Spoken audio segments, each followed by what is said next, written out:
Assalamualaikum warahmatullahi wabarakatuh, Pak Iqbal. Waalaikumsalam, Bu. Kenapa, Pak? Saya lihat Bapak wajahnya murung sekali, Saya sepertinya nyari-nyari beban Ibu. kepala Bapak.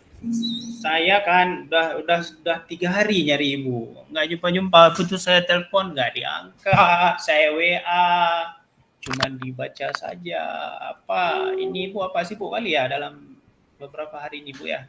Iya, Pak. Kebetulan saya lagi ikut pendidikan itu, Pak, pendidikan profesi guru. Jadi kemungkinan waktu itu saya lagi Zoom, Pak, tidak bisa mengangkat telepon Bapak. Kira-kira, Pak, kok tiba-tiba Bapak nelpon saya? Ada apa ya, Pak?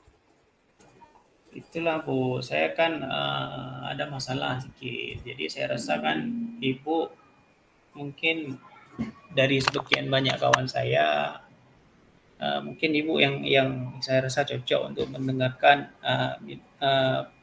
permasalahan saya, dan mungkin Ibu lah yang cocok untuk bisa memberikan solusi terhadap permasalahan yang saya hadapi ini. Begitu ya, Pak. Sebelum saya menanyakan masalahnya, kira-kira dari pertemuan ini apa yang Bapak harapkan? Saya mengharapkan pertemuan kita hari ini ya bisa menyelesaikan masalah saya, Bu. Karena saya ini pusing udah berhari-hari. Jadi kan pengennya sih masalah saya ini bisa selesai gitu dengan pertemuan kita hari ini ya. Ya, Pak. Terlihat dari raut wajah Bapak yang rasanya begitu besar Iya. masalahnya itu, Pak. Kalau boleh saya Tidur tahu, tak enak, kira-kira makan tak enak nih, Bu. iya, Bu. Kira-kira apa permasalahan Bapak yang kalau boleh saya tahu? Jadi bukan saya kan ngajar pelajaran agama, Bu ya, di kelas 3 atau kelas 9. Kelas 9 atau kelas 3 SMP. Jadi banyak saya mengajar, kebetulan ada sekitar 4 lokal. Jadi banyak sekali saya temukan siswa-siswa saya ini, terutama sekali yang laki ini Bu, nggak bisa ngaji. Bukan nggak bisa ngaji, misalnya ada misalnya dia nggak bisa ngaji, tajwidnya nggak bagus, tapi parah sekali mereka mengenal huruf hijaiyah saja enggak gitu. Padahal kan ini bahaya nih sebenarnya, kan udah kelas 3 SMP. Iya, Mengenal huruf Pak. hijaiyah aja enggak bisa. Itu, Bu. Oh ya, kalau boleh saya tahu, Pak, Bapak kira-kira tahu nggak apa penyebab si murid tersebut tidak bisa tidak mampu membaca Al-Quran sama sekali? Saya melihat ada beberapa faktor penyebab ya. Yang pertama, saya sudah komunikasi dengan guru yang mengajar di kelas sebelumnya. Memang tidak ada minat dari siswa ini. Ada juga yang memang perhatian dari orang tuanya kurang. Kemudian ada juga, ini kadang dia kan nggak punya waktu untuk pergi ngaji. Kenapa? Saya tanya sama siswanya kenapa. Rupanya dia jadi tulang punggung keluarganya. Jadi kerjanya dia kan ini karena bapaknya sudah meninggal, jadi dia anak tertua, jadi dia yang menghidupi keluarganya. Dia punya 3 adik. Jadi dia kerjanya tarik pukat, pergi ke laut itu. Jadi secara tidak langsung dia nggak punya waktu untuk ngaji. Oh, begitu ya, Pak. Berarti begitu banyak faktornya, Pak ya, mulai dari orang tua sampai dengan lingkungan yang mempengaruhi anak tersebut ya. Jadi kira-kira seberapa besar harapan Bapak agar anak itu bisa membaca Al-Quran?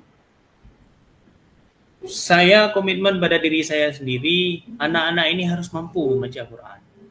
Kenapa? Karena dasar mereka untuk bisa hidup layak di dalam masyarakat. Kalau mereka tidak bisa matematik, mereka kan nggak ditanyakan nanti di akhirat. Tapi ketika mereka tidak bisa mengaji, bagaimana mereka nanti bisa hidup layak dalam masyarakat dan bisa menjadi katakanlah yang kayak tadi, misalnya ada siswa jadi tulang punggung keluarganya, bagaimana dia menjadi teladan untuk adik-adiknya walaupun orang tuanya sudah meninggal. Minimal dia kan bisa mengaji dengan baik gitu.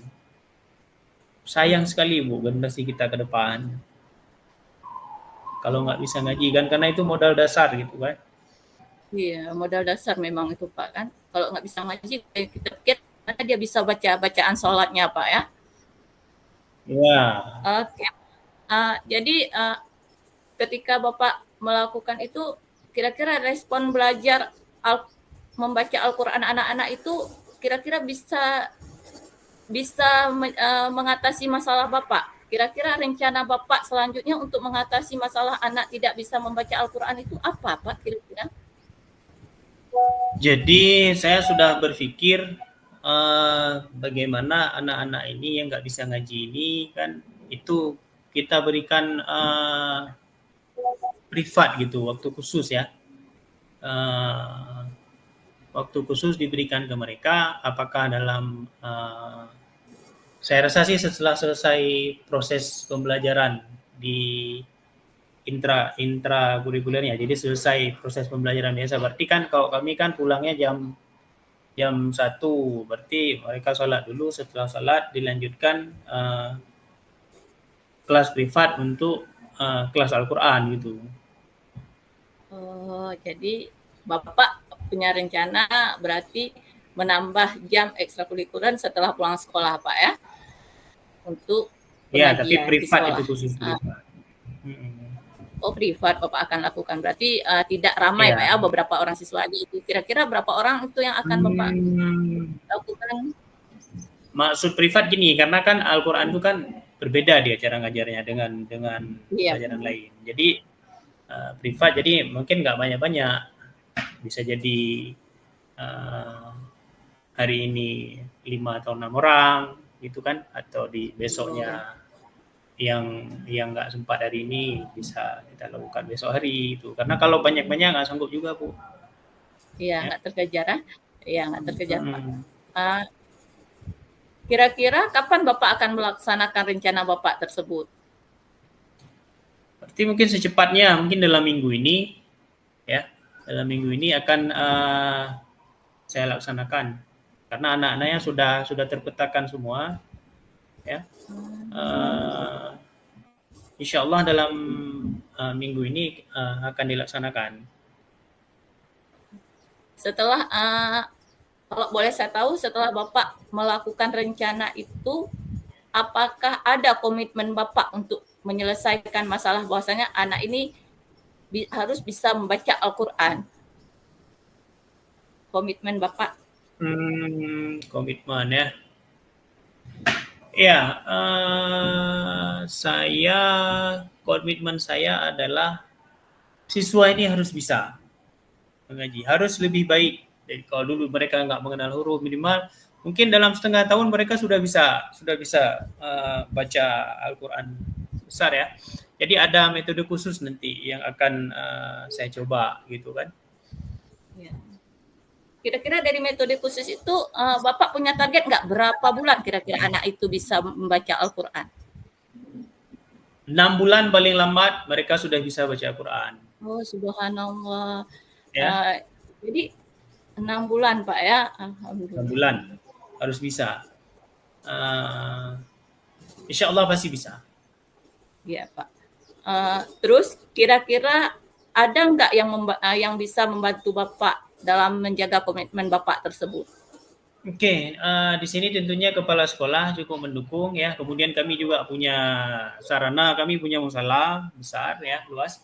Kemudian saya punya kawan-kawan dari Guru Pai juga di sini, bahkan di sini ada yang memang kawan saya yang memang ahli di bidang ini. Jadi nanti saya akan coba untuk konsultasi dengan beliau gimana caranya ya, supaya anak-anak ini bisa membaca Al-Quran dengan cepat. Karena gini, kalau sudah selesai di kelas, saya mungkin di kelas lain juga nanti ada kan, bisa kita privatkan juga.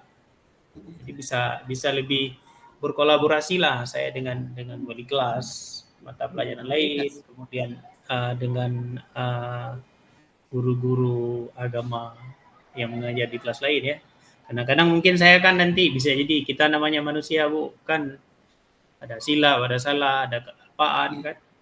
Jadi minimal bisa digantikan nanti supaya anak-anak ini nggak tersia-siakan gitu. Oke.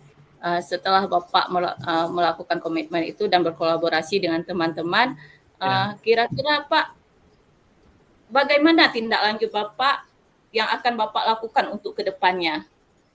Oke, tindak lanjutnya otomatis saya akan menjalin komunikasi dengan baik, ya. Terutama sekali dengan siswanya ini, membangkitkan motivasi mereka untuk belajar membaca Al-Quran karena mereka kan udah besar. Pasti mereka nanti alah malu Pak, nggak mungkin ini bisa. Jadi untuk Ya. membangkitkan motivasi itu sulit sekali, ya. Dan saya sudah komitmen dengan mereka, pembelajarannya itu mereka mau di mana? Apakah mau di ruangan? Apakah mau di musola? Ya. Dan bahkan ada beberapa siswa saya yang memang antusias untuk belajar karena kenapa? Kadang-kadang di tempat pengajian itu kan mereka ngaji kan harus bayar Bu ya, Iya. harus bayar gitu per bulan misalnya 50.000. Jadi mereka kan kewalahan juga kadang nggak punya uang kan. Jadi ini free kita berikan. Ya, kalau bisa juga nanti mungkin ini saya coba masuk ke sekolah ini jadi program sekolah ke depan gitu. Ya otomatis berarti ini sudah lebih besar mungkin kegiatannya ya karena melibatkan orang lebih banyak lagi. Ya. Ya. Oke, semoga rencana Bapak, apa yang Bapak rencanakan terlaksana dengan baik, Pak ya. Jadi dari Amin. perbincangan kita hari ini, kira-kira bagaimana perasaan Bapak? Apakah masih terasa ada yang terganjal? Alhamdulillah nggak ada Bu, rasanya plong. Saya juga Alhamdulillah. sudah plong apa namanya Sudah. mengeluarkan undang-undangnya ya. Saya punya masalah, kemudian alhamdulillah dengan pertemuan kita hari ini saya bisa cari solusi gitu kan. Saya rasa pertemuan hari ini cukup sangat bermanfaat untuk saya. Ya. Jadi nggak salah saya cari-cari Bu Yeni sudah 4 hari nggak jumpa-jumpa. Berarti sangat benar sekali gitu.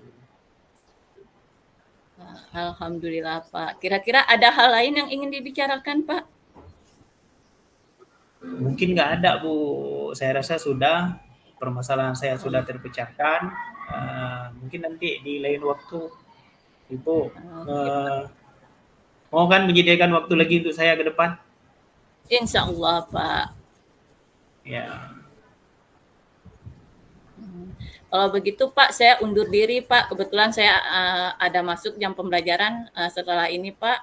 Assalamualaikum warahmatullahi wabarakatuh.